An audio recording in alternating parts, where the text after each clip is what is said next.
Instead of going to school as usual, for more than a week now, Lê Bán Nhật Minh, a student at the University of Wollongong, Australia, has spent all his time at home studying online to prevent COVID-19 from spreading in response to the Australian government's appeal amid the pandemic. Initially, my families and friends were worried about me. But when I told my families about Australian government's policy, they felt more secure. They know I will take measures to protect myself through information I learned online and the government's recommendations. During the self-lockdown, Minh always keeps himself as busy as possible and follows all the government's medical advice.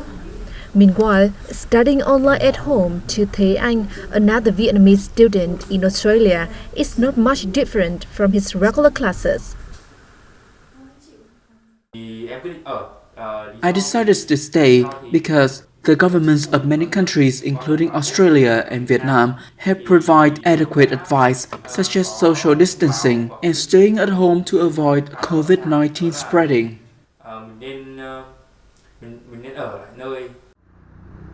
The number of COVID-19 patients keeping rising in many countries, so all overseas Vietnamese students have been advised to exercise social distancing to flatten the curve. There are about 40 overseas Vietnamese studying at the Korea University, one of the most prestigious universities in the Republic of Korea. Most of them have decided to stay.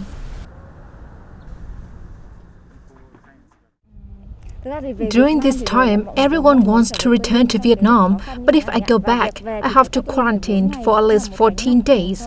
30,000 overseas students will be a huge burden to the country, so I decided not to go home. Amid the complicated developments of COVID-19 in the Republic of Korea, the Vietnam Student Association there has taken timely measures to support overseas Vietnamese students to prevent the pandemic, as well as constantly updated them on the latest news of the virus through the media, especially in virus-hit areas.